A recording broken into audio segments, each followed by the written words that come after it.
में रहती है, लेडी है, तो उसका भी बयान लिया गया, तो उसने भी ये सारी चीज़ों की पुष्टि की। तो इतना सब होने के बाद फिर इस आरोपी को हम लोग यहाँ पर भी ले आए। फिर यहाँ उसका बयान दर्ज किया गया, उसमें उसने सारी चीज़ें क्लियरली मानी है कि कैसे कैसे वो ऑपरेट करता है। फिर उसके जो जो फेक हाँ, मैंने आप सभी लोगों को ये जानकारी देने के लिए बुलाया है कि अभी हम लोगों ने परसों मेरठ की कुछ फर्में जो फेक बिल जारी करते हैं, जिनके बेसिस पर काफ़ी सारे लोग आईटीसी अवेल करते हैं और उससे जीएसटी की चोरी होती है। तो ऐसे कुछ फर्मों के ऊपर हमने कार्रवाई की थी, कुछ फर्मों को चिन्हित किया था। हमारी मेरठ की टीम ने 8-10 जगहों पे सर्च की थी, जिसमें से जो मेन अक्यूज़ड है उसका विकास जैन, वो गाज़ियाबाद में रहता था। तो गाज़ियाबाद में उसके घर पर भी हम लोगों ने कार्रवाई की। तो उसके घर से हमें काफ़ी सारे फर्मों के रिकॉर्ड मिले, उनके बैंक अकाउंट की डिटेल्स, उनकी चेकबुक मिली, जो वो खुद ही अपने घर से बैठ कर के चलाता था। इसके अलावा उसके घर पर हमको 2 करोड़ 23 लाख कैश भी मिला, जो उसकी जो पूरी प्रक्रिया थी वो उसको दर्शाती थी कि किस तरीके से वो फेक बिलिंग जनरेट करता था। तो वो प्रक्रिया में वो अपनी फर्म, जो कई सारी फर्में बनाई थी, उनसे इनवाइस जारी करता था। इनवाइस के अगेंस्ट उसके उस कंपनी के बैंक अकाउंट में आरटीजीएस या चेक से पैसा आ जाता था। उस पैसे को वो निकाल करके कैश में रख के और वो वापस सर्कुलेट कर देता था और ख़ुद कमीशन बेसिस पे काम करता था। नहीं तो जो आदमी अपने इनकम टैक्स रिटर्न में 5 या 6 लाख की इनकम दिखा रहा है, उसके घर पे 2.25 करोड़ के करीब कैश होना बहुत असंभव सी बात है।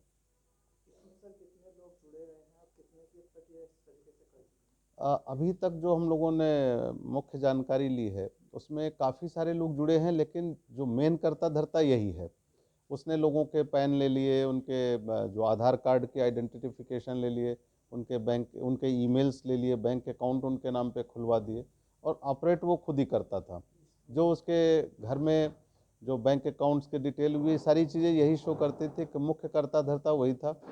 उसकी एक अकाउंटेंट थी जो उसके कहने पर कार्रवाई करती थी, और उसने 2-3 और लोगों के नाम बताए हैं, जिनके बारे में अभी तहकीकात चल रही कि उनका 2-3 और लोगों के नाम बताए हैं जो उस अकाउंटेंट को भी इंस्ट्रक्शन देते हैं। उनके बारे में तहकीकात चल रही, थोड़ा सा वक्त लगेगा उनके बारे में और जानकारी लेने में।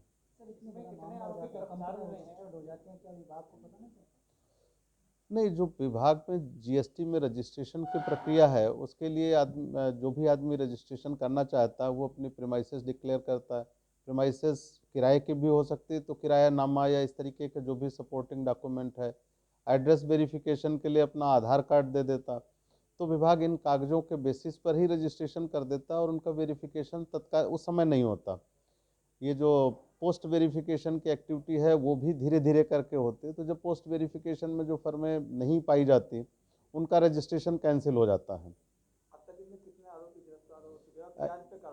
इस मामले में तो अभी एक ही मुख्य आरोपी जो विकास जैन है वही गिरफ्तार हुआ है, और उसको आज हमने मजिस्ट्रेट के सामने प्रस्तुत किया था। उन्होंने 14 दिन की रिमांड में उसको जेल भेज दिया है।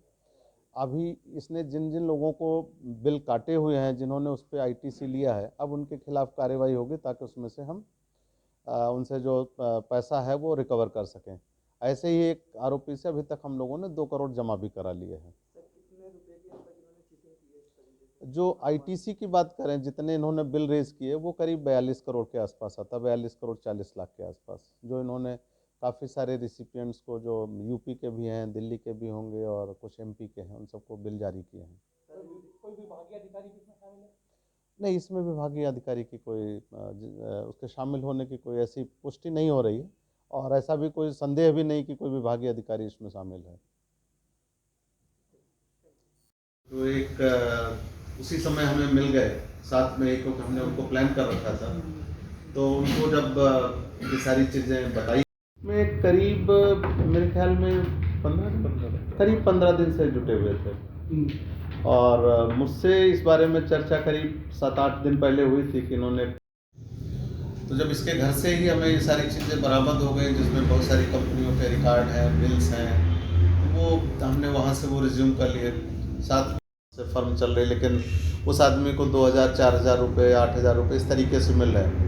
और उन लोगों ने अपनी बैंक अकाउंट अपने नाम पे खुलवाया, लेकिन उसकी चेकबुक